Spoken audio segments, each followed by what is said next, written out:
rebuilding confidence, and harmonizing with nature.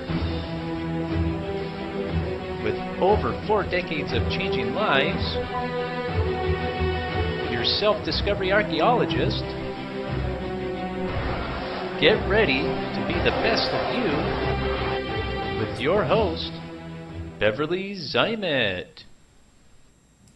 Hello everyone, and welcome to the Beverly Zymet Show, where being that best you has just gotten easier, and it's going to be real easy once you hear what my guest today has to say from Sarasota, Florida. Welcome, Marini. Hi, thank you so much for having me. Well, it's good to have you here, and we're going to have a fun time. Are you ready for a fun time? I am so excited. Thank you so much for having me. So what do you do down there, Lori? Oh, so I am, by education, I'm a pathologist assistant. So I am a tumor expert. And Okay. I have now, I turned cancer warrior, and then I turned to a life wellness and cancer coach now. So that's what I'm focusing on. All right. Well, now we're talking business here, right? Because I've been in the holistic medicine for, like 45 years, right? Yeah. Working in the spiritual aspect, the emotional aspect, and, all of that. And so, this is going to be a fun time. So what directed you out of the pathology, and into what you're doing now? Or you said you were a cancer survivor, right? I am, yeah. So, I was on the front lines working and supporting other patients, getting their treatments, their diagnosis. And then when it happened to me, I was just completely overwhelmed. And so what I like to share with people first and foremost is go get your baseline screening. I found my malignancy on my baseline screen when I was 41. And the story goes something like this, where at 40, I went to my primary care physician. She gave me a self-exam. I did monthly self-exams. We didn't find anything. She's like, go schedule yourself for a mammogram. And then life happened. I didn't make it that year. So when I showed back up again at 41, and I was like, I'm so sorry I never went. She's like, Lori, you just bought yourself another 4 years. They just changed the guidelines to 45. She's like, you're all set. And again, she gave me an exam and, sent me on my way. And I was like, okay, I've worked in this field for a really long time. I've seen how devastating, cancer can be. Do I really feel comfortable waiting? And I kind of sat with it. And I woke up one day from a dream. I had a dream that I was riddled with cancer. And so I shot up, I called my bestie, and I was like, you have to get me, stay on me about making this appointment. I have to go for that mammogram. And in hindsight, I don't know why the mammogram was what came to mind. It was just something I felt I needed to do. Right. And so I called the same day. I got an appointment for the very next day, which never happens. And, long story short, I had 4 lesions on my left side that I didn't feel. My primary care physician, who gave me a self-exam 2 weeks before, didn't feel. I had no family history. I was in very good health, or what I would deem very good health. And it just sent me down this journey of oh, hey, I now need to deal with this. Right. And as I was going through it, I was being treated where I was working. So I really knew where everything was. I knew where to park, where the doctor's office is, where do I go get a blood draw? And I was still completely overwhelmed. And I said to myself, I'm like, if I feel this way, then how the heck how does anybody else do it? And that just led me down the road of, I need to be of support. I need to really just dedicate and devote myself to supporting others that are going through something similar. And that's how I became a coach. Wow, that's a beautiful story. That is it's such something. a beautiful story.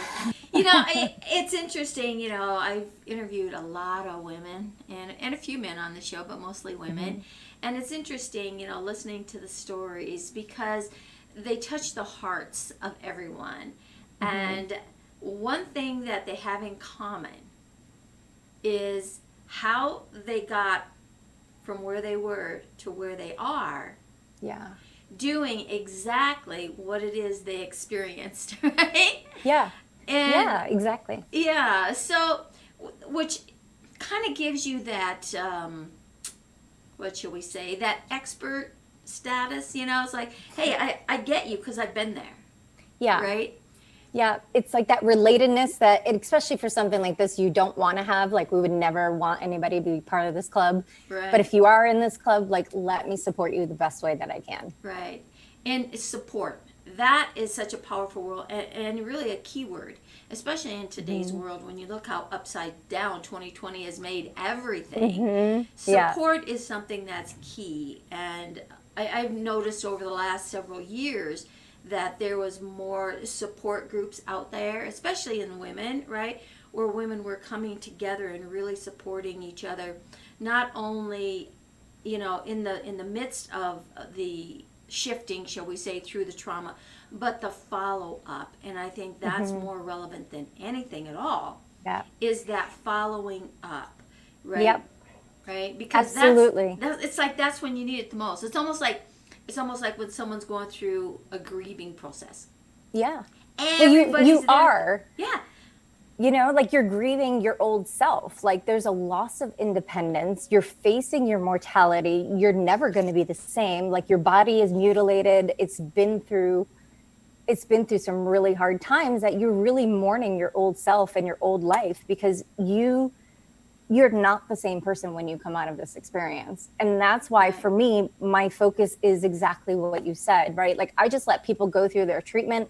I let them go and do their thing, and then come and find me when you're done. Now, let's get you back on track. Because I found the most difficult time for me was 2-3 years out, right? Like, after my treatments were over, I was then left with all the emotional baggage that I didn't even realize I had.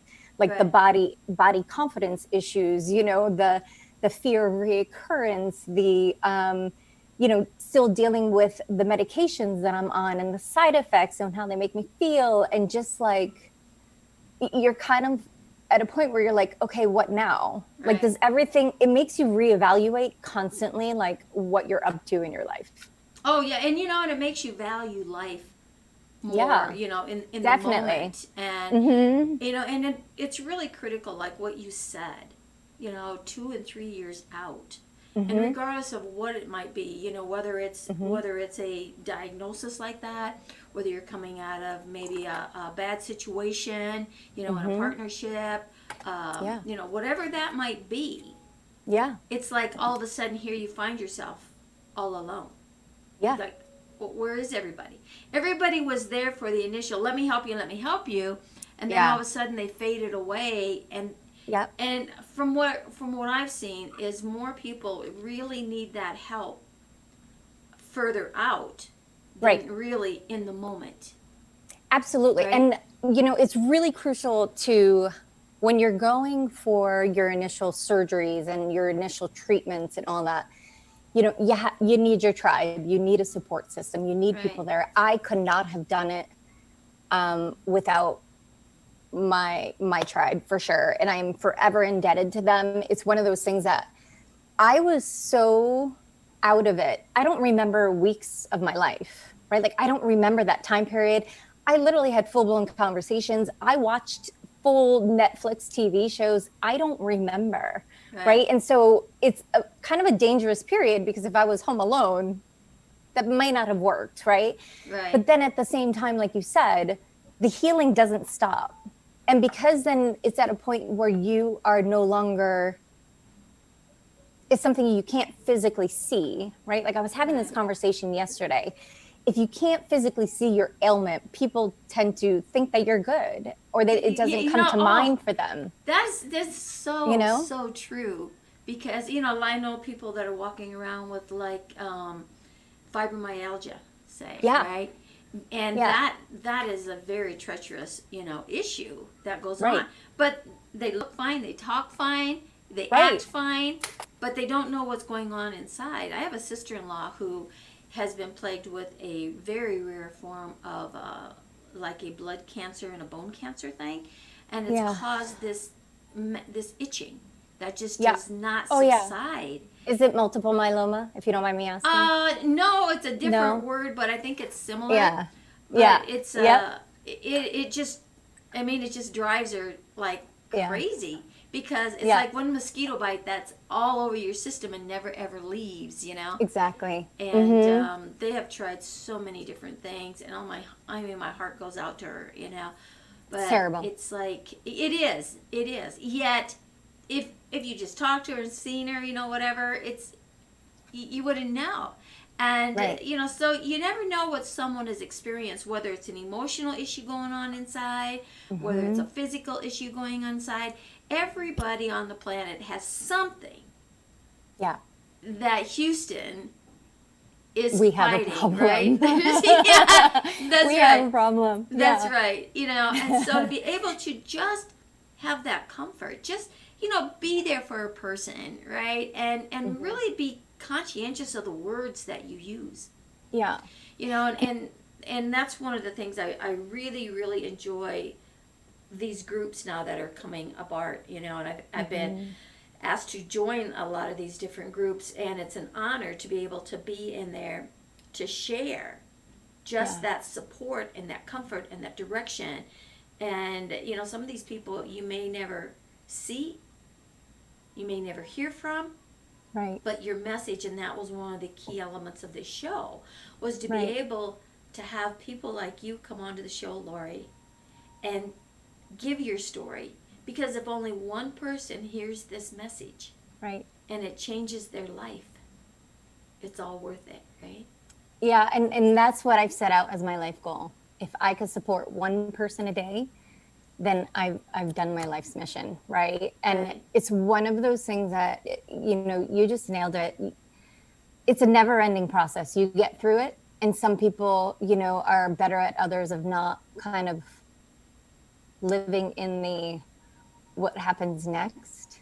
Right. And it's a common conversation that I have, and my whole purpose is to empower them to live in the now, live for right now, because we don't know what's going to happen tomorrow. We might get hit by a bus crossing the street, right? So You never know. sitting there worrying about whether or not you're going to get a reoccurrence or something like that, like you're just wasting your time right now, right? Like you have the opportunity of now, and by not being present in the now, then you're doing yourself a disservice. Well, and that's all you really have is now. You can't change what's behind you. Right. Right. If you're trying to predict what's out there, it's what you focus on the most is what the outcome of the future is going to look like. So don't focus on what you don't want. Focus on what you want. The mind is powerful.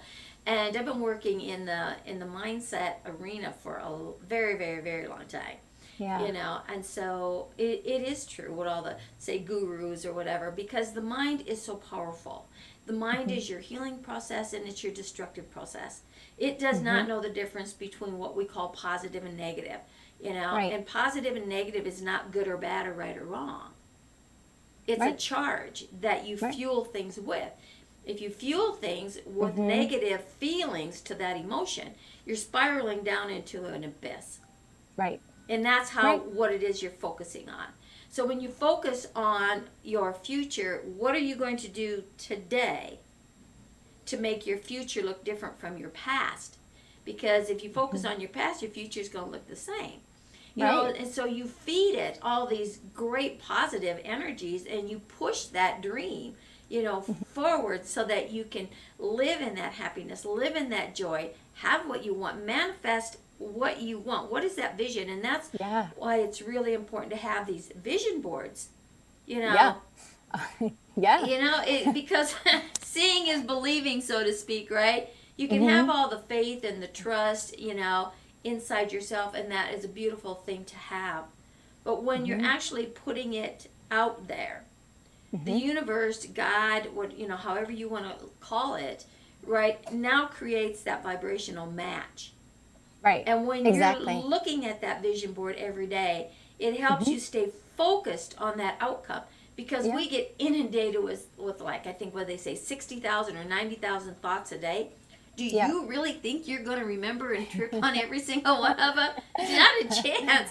Not a chance. And then that autopilot that's running underneath, that's the Houston. You better watch out, right? Yeah. So listen to that brain chatter and listen to what you are thinking over and over and over, because I think it's like 50 or 60% of all of those thoughts that you have every single day. So Right. be conscientious as to where that thought lies. I know there's a Native American story where the shaman tells the young little warrior, that came to him with a problem, said he was fighting these two wolves inside of him. One was the wolf that was going to go out and just be destructive, and then there was the other wolf that was all about love and happiness. But he was in conflict and he didn't know what to do, and what he was supposed to do with these wolves, and who was going to win. Mm-hmm. And the message was the one you feed. Right? Yeah. The one you feed. So Yeah. what are you feeding your thoughts? Yeah. Because that's going to be your outcome. And that's why, positive affirmations work, manifestation works. I mean, I believe in it so much that my first course that I ever wrote was a virtual vision board, right? Like, so that way you could take it everywhere with you. You could put it on your phone, you could print it out, do whatever you want with it, right? Exactly. But I have mine on my desktop, I have mine as my screensaver, on my phone, on my computer, like everywhere. It's always there to remind me, like, this is what you're working towards. This is what you want. Like, Right. this is, and it allows your actions to align with what you desire Right. for yourself, right? Right. Well, thought is magnetic. Yeah. Right? All Yeah. thought is magnetic. So it's what it's that magnetic Yes. personality, shall we say. So Yeah. you attract to you what you put out in those thoughts, right? That's a great way to put it. Yeah. And so if you wonder why these certain people, are always in your realm, and maybe they're not the healthiest group of people, but they're familiar, they're predictable. Your life is familiar, your life is predictable, but do you want to stay in predictability? 2020, I think, was like the biggest wake-up call for predictability, because what did it do? It stopped everything. Yeah. Nothing is predictable in today, which is the best place to be. Move away from your predictability. Now, flow out there in the essence of who you are. Really get to know who you are. You've got excess time. You've always had this time, but you were filling it up with being busy, right? Right. Now be Yeah. productive and really soul search. Come inside here. Find out where Houston needs to have, a shift, and make it a permanent shift. Make it a transformation, not just a change. Agreed. Yeah. Laura, Agreed. And go ahead. I just want to add to that, like, and the thing is that sometimes, we're so busy. We make ourselves so busy because we don't want to face some of the things that we don't want to face, right? So it's one of those things of have the courage to kind of take a look inside and do the hard work, because you'll never be free of it until you do. Exactly. So whether that's relationships, a diagnosis or whatever it is, right? Like, just keep moving forward. That's the whole purpose. Yeah, you can run from the world, but you can't run from yourself, because every time Right. you turn around, there you are again. Right? Yeah. Yeah. Yep. Yeah. So be conscientious of that, and make the shift. Stand in the midst of fear, because there is no fear other than fear itself. Yeah. Right? And it's about surrendering to the circumstance. Yeah. Right? What do you have charge of? Not control, because you can't control it. You can't even control your thoughts. Right. Because if I tell you not to think of a pink elephant, what's the first flash you get in your head, right? I'm going to think of a pink elephant. That's right. Yeah. So take charge of it. Take charge of the situation. Change what you can. Yep. And the rest let go. That's not your problem. So don't make it your problem. Agreed. Right? So I'm going to ask you a question. Yeah. I'm going to put you on the spot. Okay. I'm ready. Okay. Can you share with the audience what your definition of change is and your definition of transformation? I love this conversation. I've been in this conversation for probably 15 years. 15 years ago, I discovered what it means to have transformation. And transformation is part of your being. It's who you want to be, who you become. It's not something that you do. And I think change for me is, it's almost like looking at the negative of something and trying to make it into a positive, right? But it may not still impact who you are as a being. I don't know if that translates with folks, but like that to me is so clear that you can have change and then you could have transformation. They are on two completely different planets. They are on different levels, and transformation is so powerful because you're standing in a powerful place that propels you forward to take the actions that you sometimes may not have the courage to take. Well, thank you for sharing that. Let's dive just a little bit deeper in that, and that's a beautiful explanation. I loved it. So when you look at change is all these little steps that happen as we go through our growth, right? Yeah. Because change is we're doing something different than what we habitually was doing before. Yeah. But when we reach a certain point, if we're still in that changing, and if we reach an arena where all of a sudden it's like, whoa, overwhelming or something happens, change will allow you to slide right back to the beginning when you started the process of change. When you hit that big aha moment of transformation, in all these little changes, transformation is a permanent shift. Exactly. There's no sliding back because what was back there now is completely gone. So look for the transformations in life. Yeah.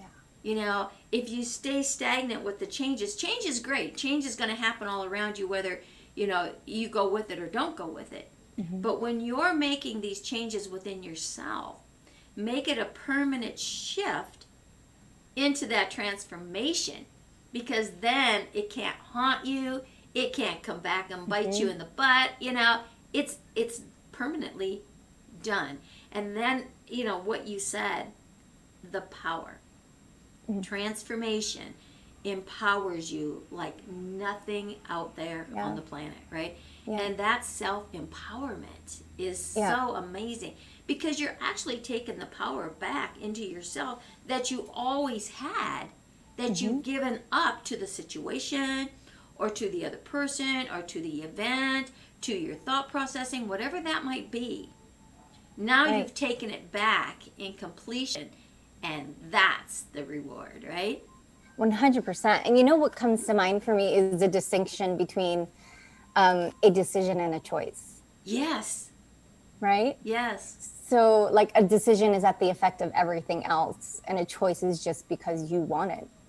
And that's like it's along the same level of change and transformation. Yes, right? it like, is. You know, it's just like, choose it. Yeah. Choose it and stand in it. And you use the word, I want it. That's completely different from, I need it. Right. Right? Right. You know, so when we look at words can be so impactful that we don't realize which direction they're making a spiral. Yeah. So when you're in this needy thing, there's something else going on in a lack of fulfillment, right? But when you say you want it, it gives you that drive to go for it, to stay focused on that path, on that journey, because now you have it out there, say on your vision board, right? You have it where you can see what that looks like, smells like, tastes like, feels like, hears like, right? You bring all those senses into it. But the needy thing puts you into a lack, so to speak, right? Yeah. And then it brings you down, like, well, I'm never going to get it, you know, just because I need it, right? It's so like that someday conversation, right? Yeah. So it's like, and that's why the positive affirmations work so well. It's like you're standing in the I am. Like, I have this already. Like, it's already happening. Right. Instead of someday I might get there. Yeah, and again, we talk about those words, you know, I'm going to, or I will. That's out that direction. And if you're saying will and going, it's like you're chasing it. Yep. Right? And it's like, well, I know it's out there. Right. Okay, well, then lay claim to it. Right. You know, it's interesting how fast we lay claim to, say, something dysfunctional in Houston, right? Versus something that we really want materialized in our life. Right. Right? And I don't know why as humans we do that, right? I would love to hear from you and what you think about that. Like, it is so much easier to think about or accept like the negative things about yourself, right? It takes work to be like, no, that's not true about me. Right. When somebody says you're X, Y, and Z, right? Like, and it's like a muscle you have to build in order to not internalize whatever someone Right. else thinks of you. And it's just like, I don't know why we're wired that way. And I don't know if it's everybody. I just know that like it's more common than not, but it's really like, I wish it was the other way around. Don't wish it to be the other way around. Right. Create it the other way around, right? You're right, 100%. So we come back to these words. I wrote a book on what side of the fence are you on?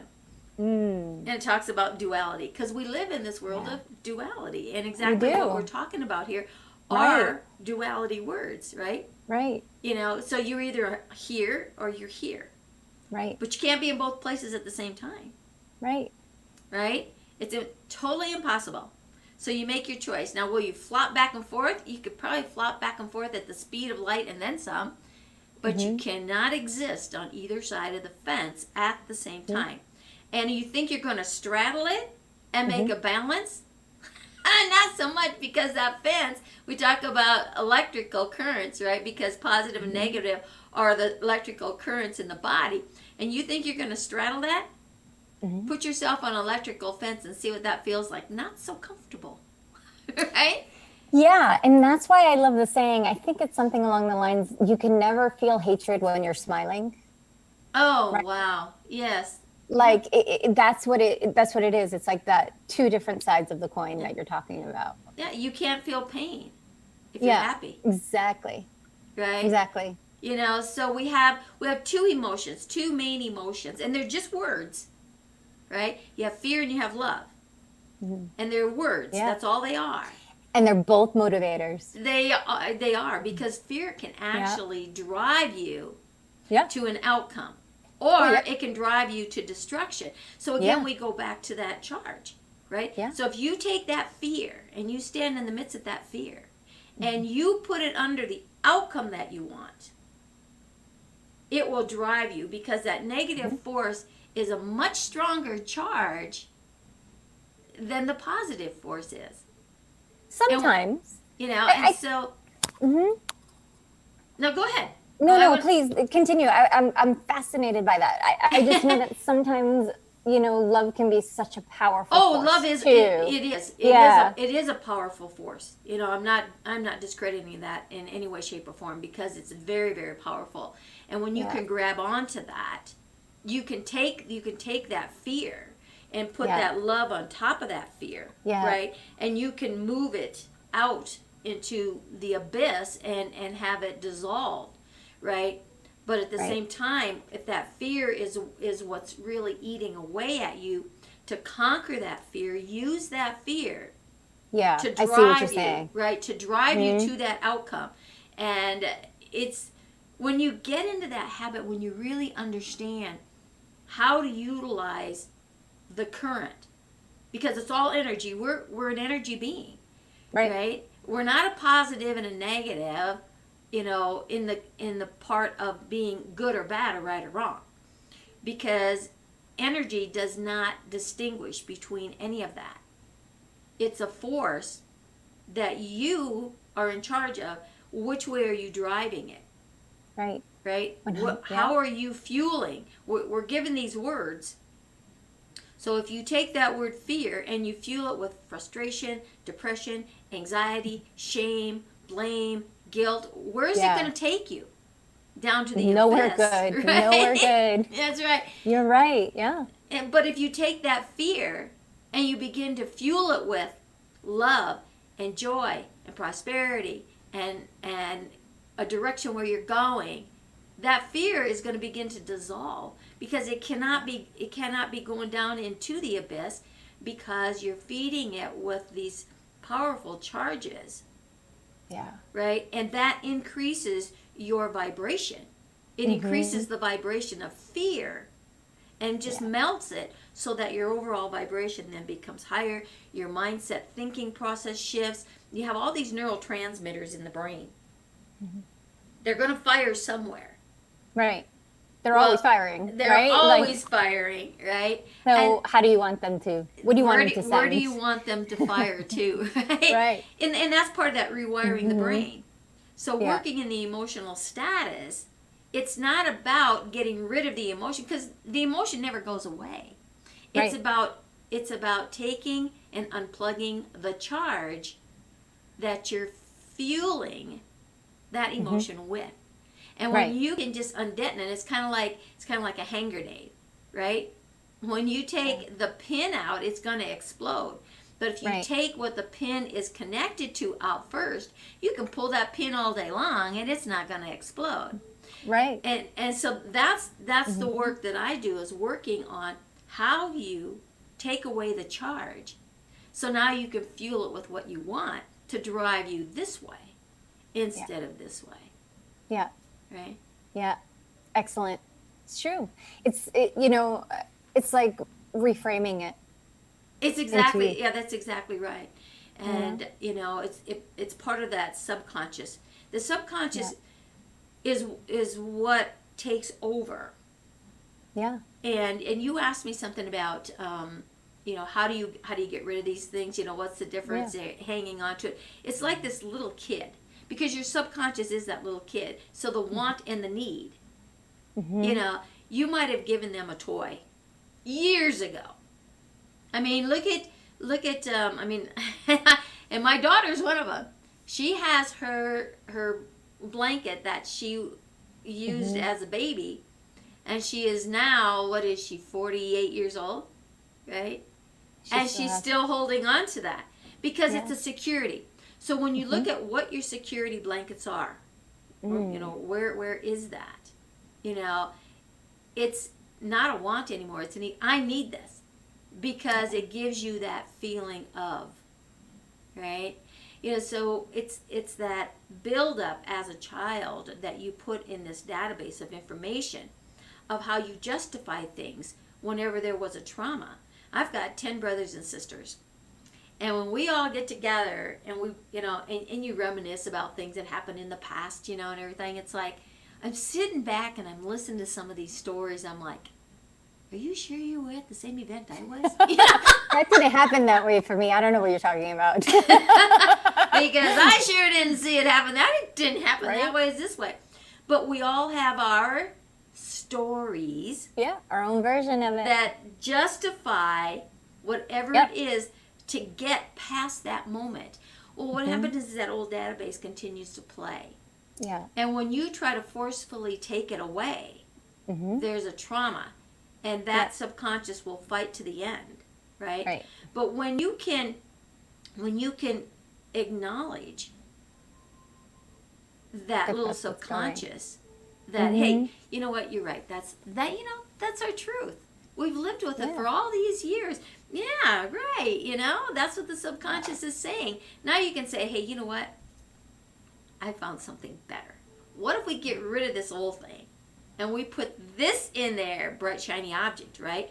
So it's that distraction, and that inner self of who you are needs that distraction, but not the forcefulness, right? And that's the communication with the self.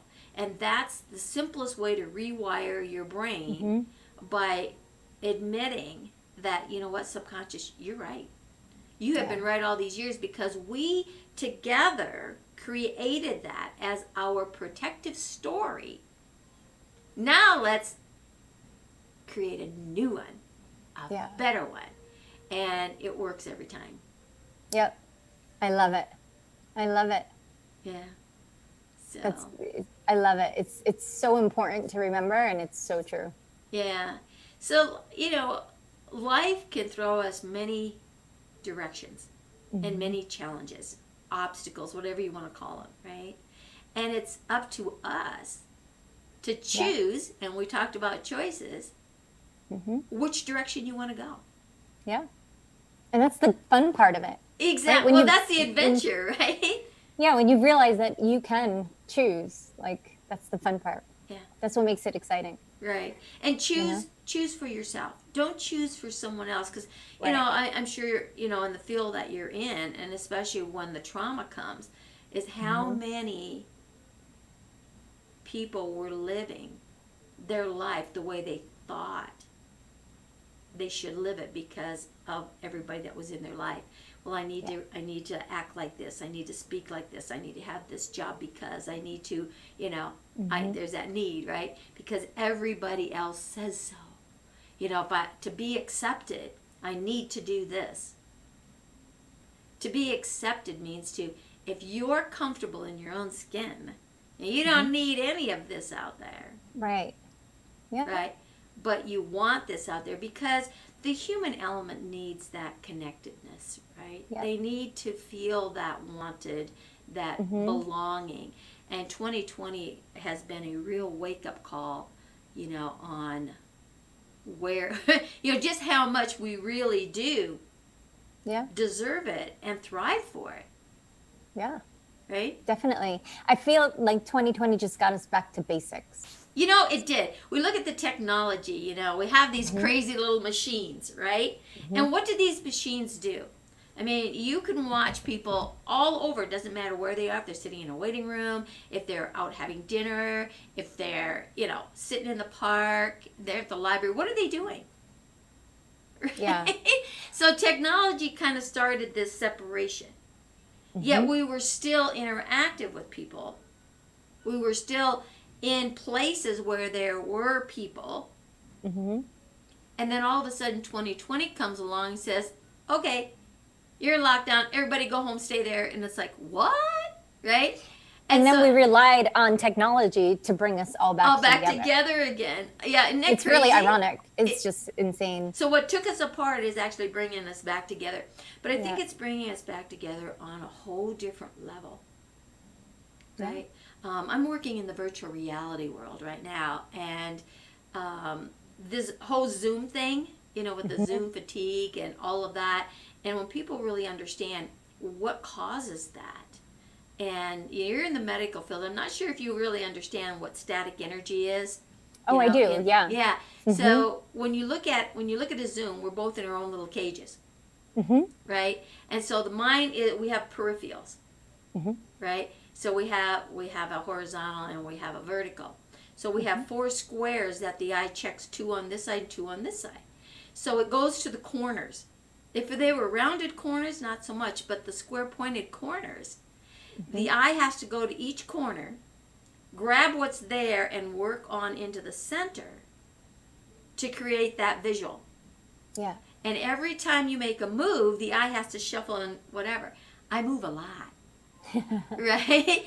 Right. And so now I'm not only in my corner. Whose corner else am I in? I'm in yours. Yeah. And the more corners, the more little cages that are out there, the more that stressors, starts to go. That's causing the fatigue. And what happens when somebody leaves the picture or they take their video off and there's this little, picture view of them instead of their own body? That triggers a major stress of that fear survival response, right? Yeah. Where'd they go? Definitely. What tree are they hiding behind? Are they going to come and get me? Right? And we don't realize that. What are they up to? What are they, Yeah. If you could go down any road. Yeah, absolutely. Right. And so and that's all done on automatic pilot. Yeah. When you're in virtual reality, which is the world of the avatars, shall we say, when you immerse yourself into a platform like that, everyone now is in the same playing field. They're all looking at the same thing. You are right next to somebody. You're not in a little square separating. You are right there. And what we've done is we've taken the gaming out of the virtual reality and we've put business back in, we put education back in, we put entertainment back in. We brought back the connectedness. Love it. So that you can interact. And the mind, this is what's so powerful about the mind, because really when you look at this human body, it's just an avatar that our soul's residing in. So the avatar world is something that's very familiar to the mind, and it's accepted. So you look at the movies. What are the biggest selling movies that have been going on over the last probably decade? It's all animated movies, right? So when you're in that virtual reality world, yes, it's animation, but to what degree? So what we've done is really tried to bring normalcy and really bring, what we're designed in. We're not going to be in playful little avatars if we are in here having a board meeting or a mastermind or, whatever that case may be.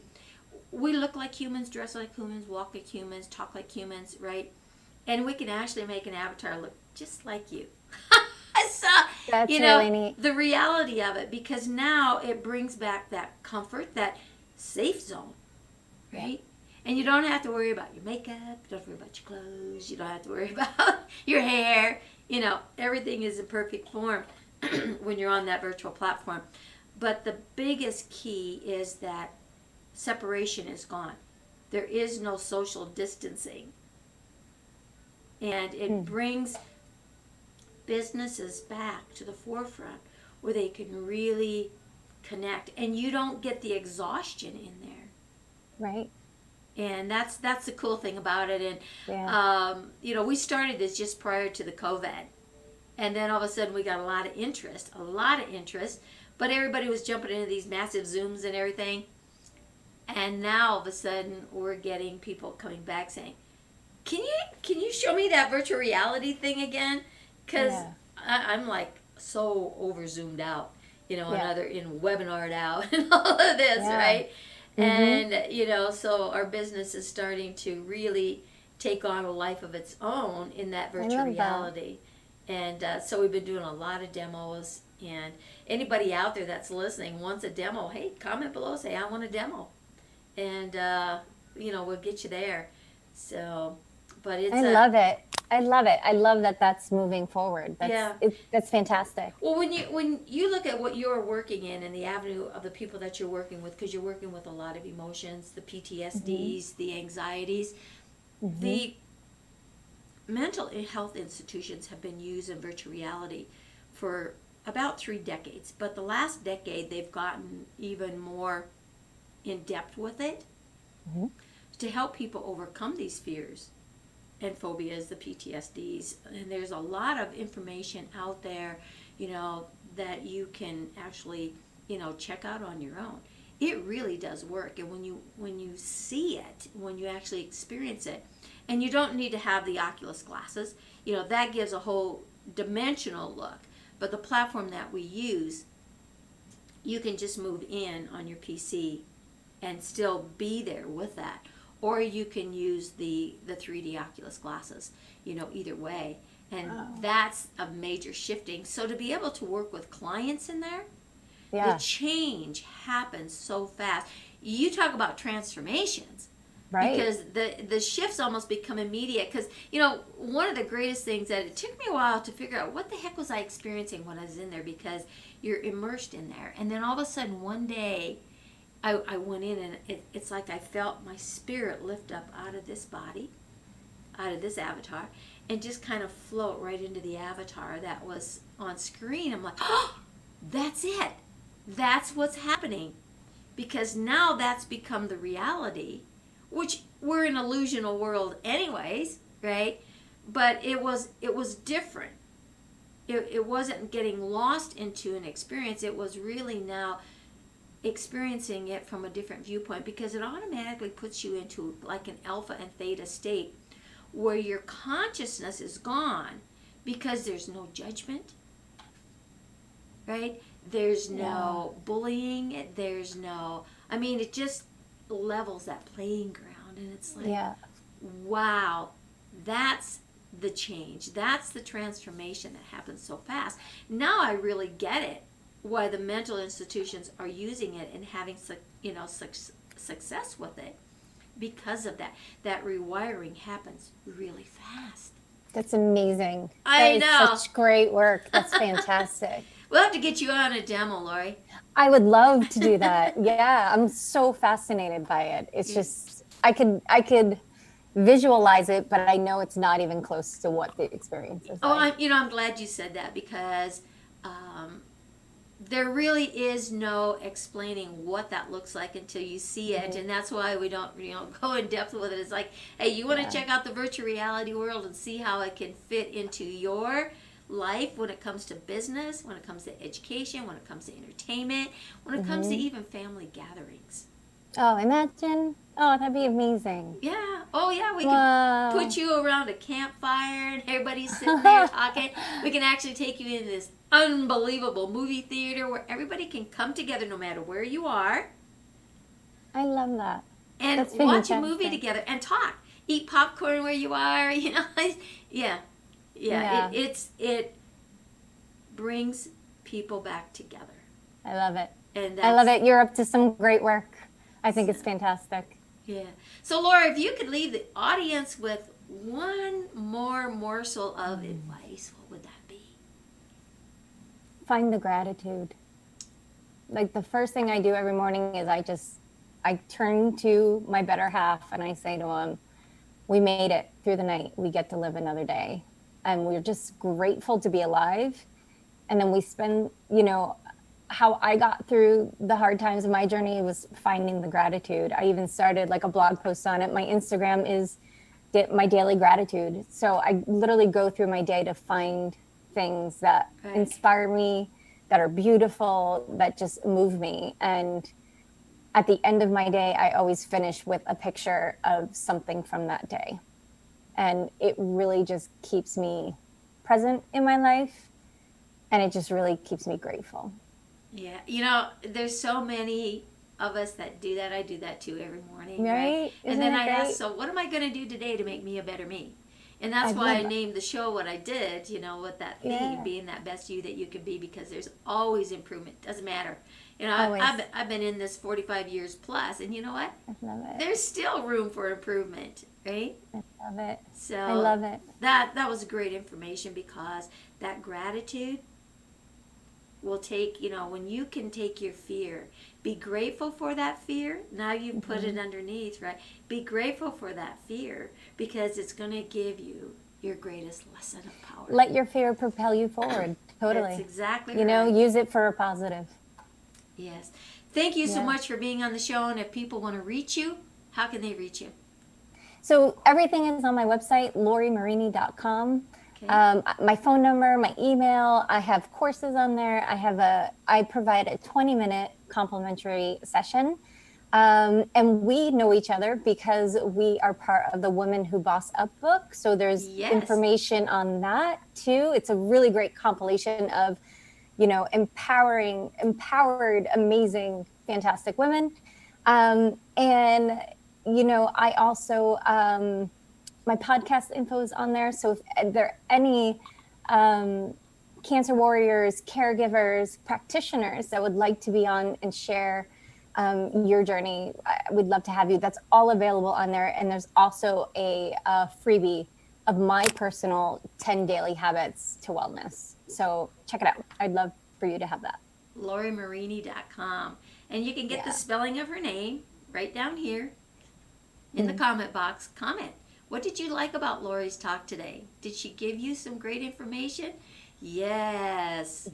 Yes, she sure did. She sure did. And thank you for bringing up the boss up, because we all need to really start to boss up to ourselves. It's not about being bossy. It's about taking charge of your life, right? Yeah. And that boss up collaboration, again, we talked about, working together, and it is all about that support and collaborating together. There's going to be 16 individual stories in this book, all on health and wellness, of where you started to where you are today. And as we mentioned right there in the beginning, is move that story out of you, because someone is waiting to hear it. Yeah. Someone is looking for that piece of support that says, I can do it. Oh my gosh, now I can do it, right? Yeah. Yeah, and you're not alone. When you feel that you can't, you reach out to your tribe. That's right. That's right. Yeah. There's always somebody out there. You know what? And sometimes it's easier to ask a stranger, and you're going to get a lot more support, because they don't know anything about you. They're here to comfort you, not to tell you what to do, because that's the last thing you need. It's Right. just be there as a sounding board. Just be my sounding board. Yeah, Give me a shoulder to cry on when I need it. definitely. Okay? Definitely. Everybody needs it. That's right. So if you need a shoulder to cry on, Lori's shoulder is available, my shoulder is available, and there's a lot of others out there. And if you don't like our shoulders, we can definitely point you in the direction where a shoulder fits, right? I love it. I love it. Absolutely. All right, Lori, thank you again so much for being on the show.